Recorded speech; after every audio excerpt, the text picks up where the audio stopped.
Oh, hello there.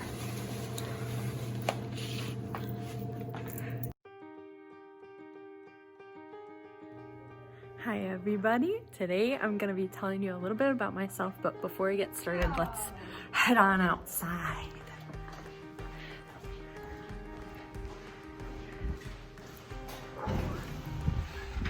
Ooh, it's a little rainy today, but that's okay. We're just gonna, right here, yeah. Awesome, cool. Yeah, so just to start a little bit about myself, my name is Jessica Paling. I originally grew up downstate Michigan, Sandusky, which is on Lake Huron side in the Thumb.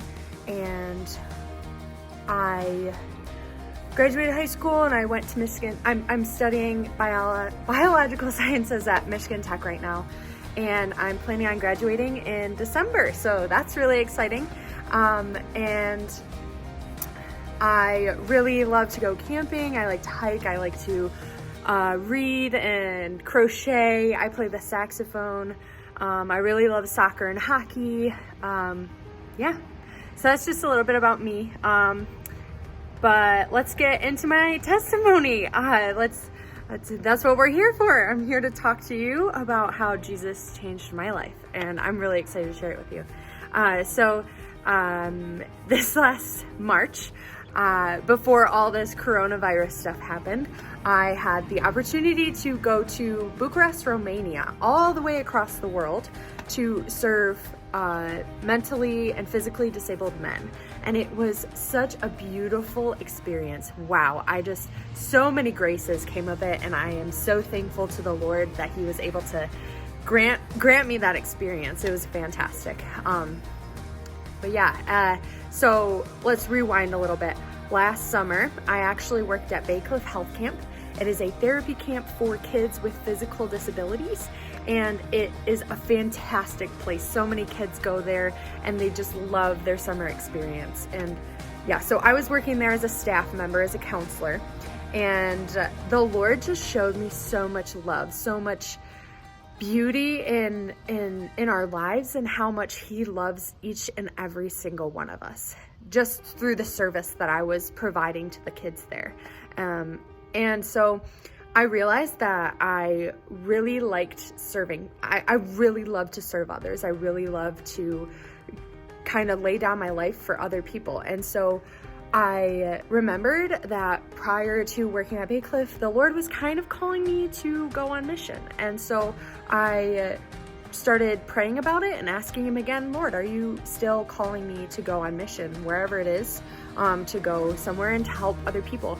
And He was. So I was looking through the different mission trips, and I came across the one to Romania, and it was only a week long. And I figured, since that's my first traveling outside of the country kind of thing, I figured that was a good place to start, because going away for a long, a whole month out of the country for the first time, that's a little daunting. So I figured the week-long trip would be a little bit better.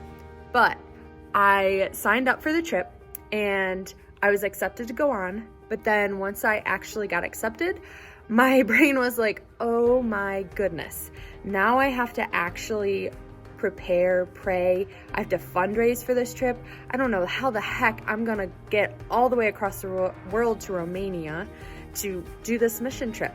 And so I just asked the Lord. I was like, Lord, I can't do this without you. This is your plan. I cannot whatsoever do this on my own. So I gave all of my trust, and I gave this fundraising to the Lord, and He provided tenfold.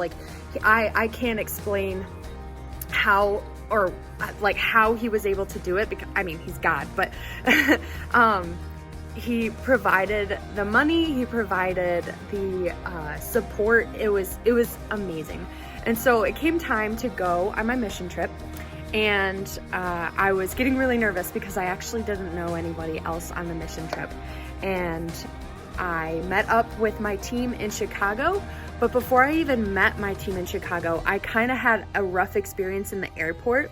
I just ran into this homeless man who was I figured having a really bad day, and he was just he kind of came at me and said some really mean words to me, but I kind of took that as like, I'm on my way to go on this mission trip to Romania, and this is just the evil one trying to get in my way. He's trying to diminish the meaning of this mission trip. He's trying to put me in a bad mood so that I don't do whatever it is the Lord wants me to do. And so I was just praying for that man basically all of the spring break mission trip. And but I didn't let that kind of set the tone or pace for the trip. And I went and I met my team, and it was really awesome. They were really, really nice and loving and caring, and they were all from Kansas basically, which was interesting. There was one student from Canada, which was kind of cool, but so we got to Romania, and I met the Missionaries of Charity there. That is the religious order that St. Teresa of Calcutta is a part of, which is really cool. I love her so much. We got there, and I was not expecting these men to be so severely disabled as they were.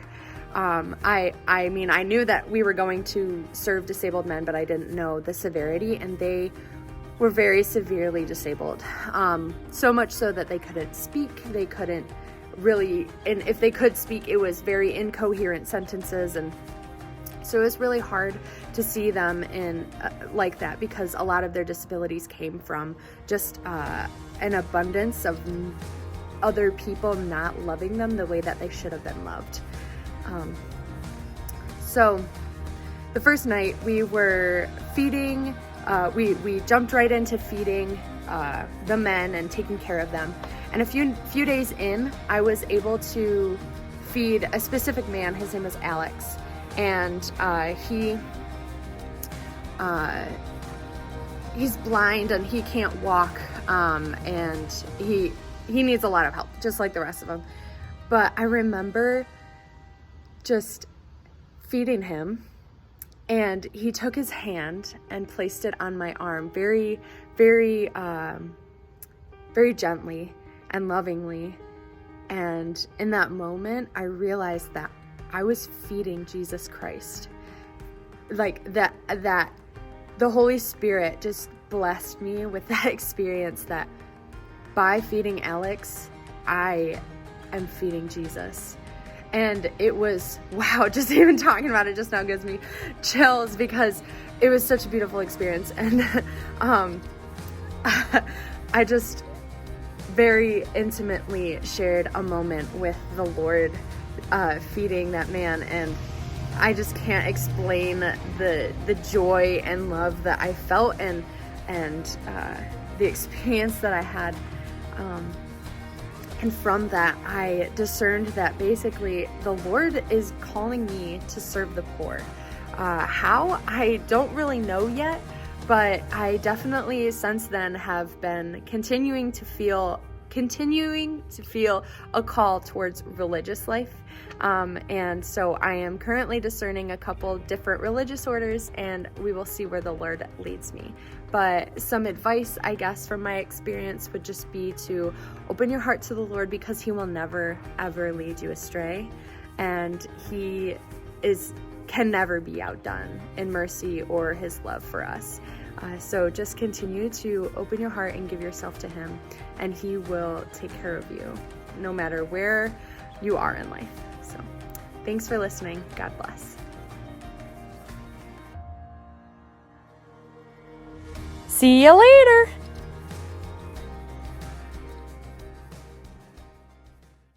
Hi, Jess. What are we doing?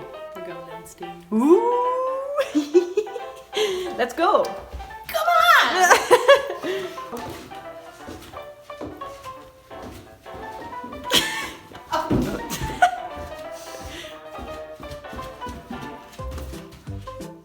You coming? Oh, yeah! There's a drop on my coffee.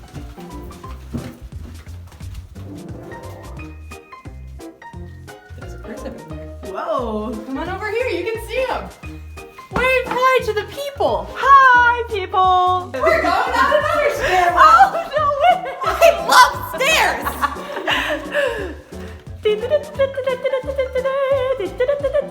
What are you doing?